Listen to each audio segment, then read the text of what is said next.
আজ 29 আগস্ট কাজী নজরুলের প্রয়াণ দিবস।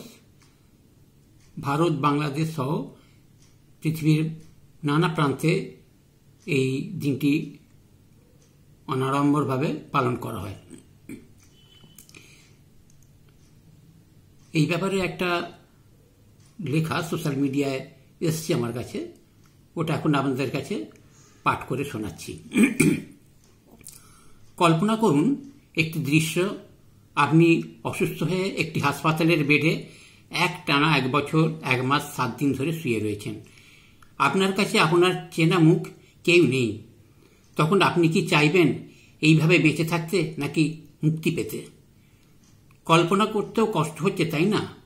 অথচ আমাদের সকলের প্রিয় বিদ্রোহী কবি কাজী নজরুল ইসলাম, যার নামে এখন এত অনুষ্ঠান, এত সভা, এত ইনস্টিটিউট, এত গবেষণাপত্র, সেই মানুষটি সত্যি ঢাকার পিজি হাসপাতালের 117 নম্বর কেবিনে টানা 400 দিনের বেশি শুয়েছিলেন। 22 জুলাই 1975 থেকে 29 আগস্ট 1976 পর্যন্ত। তখন তার পাশে কে কে ছিলেন? তার আত্মীয় স্বজন? না। বন্ধুবান্ধব যারা ছিলেন কবির প্রাণাধিক প্রিয়? না। তার অসংখ্য ছাত্রছাত্রীদের মধ্যে কেউ? না। প্রকাশক? না। তবে কেউ না। আসলে এটাই সত্য, এটাই বাস্তব। মানুষের কাজ শেষ হয়ে গেলে সে আর কারো নয়, কেউ আর তার নয়।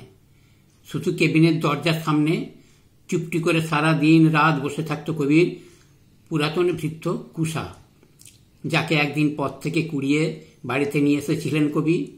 শেষ দিন পর্যন্ত কবির সঙ্গ ছাড়েনি সেই কুষা। আজ 29 আগস্ট, ইংরাজি মতে আজ কবির চলে যাওয়ার দিন। বাংলা তারিখ সেদিন ছিল 13ই ভাদ্র 1383। কবি সেদিন যখন ভারতীয় সময় বেলা 10:10 চলে গেলেন, তখন সেই খবর ছড়িয়ে পড়ার পর বাংলাদেশ এবং ভারতে শেষ শ্রদ্ধা জানানোর ধুম পড়েছিল বটে। অবশ্য এমনটাই তো হয়ে থাকে, তা সে কাজী নজরুল ইসলাম হোক বা মানিক বন্দ্যোপাধ্যায়। সাদিকি মানিকের মৃত্যুর পর সুভাষ মুখোপাধ্যায় লিখেছিলেন, ফুলগুলি সরিয়ে নাও, আমার লাগছে। যদিও আমি বিশ্বাস করি কবির জন্ম আছে কিন্তু মৃত্যু নাই, তবু এই দিনটি তাঁর চলে যাওয়ার দিন। ভেবেছিলাম কিছু লিখব, কিন্তু কবিরই লেখা একটি চিঠির কথা মনে পড়ে গেল। প্রিয় বন্ধু মোতাহার হোসেনকে কবি লিখেছিলেন, যেদিন আমি চলে যাব সেদিন হয়তো বড় বড় সভা হবে, কত প্রশংসা, কত কবিতা বেরোবে হয়তো আমার নামে। দেশপ্রেমিক, ত্যাগী, বীর, বিদ্রোহী, বিশেষণের পর বিশেষণ, টেবিল ভেঙে ফেলবে থাপ্পড় মেরে বক্তার পর বক্তা। এই অসুন্দরের শ্রদ্ধা নিবেদনের শ্রাদ্ধ দিনে বন্ধু তুমি যেও না, যদি পারো চুপটি করে বসে আমার অলিখিত জীবনের কোনো একটি কথা স্মরণ করো।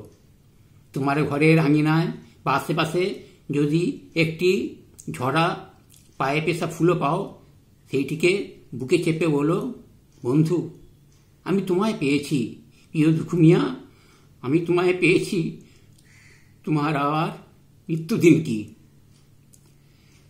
বন্ধুরা, সোশ্যাল মিডিয়ায় এই লেখাটি যিনি পোস্ট করেছেন তাকে আমার তরফ থেকে এবং আমার চ্যানেলের তরফ থেকে অনেক অনেক ধন্যবাদ। ভালো থাকবেন।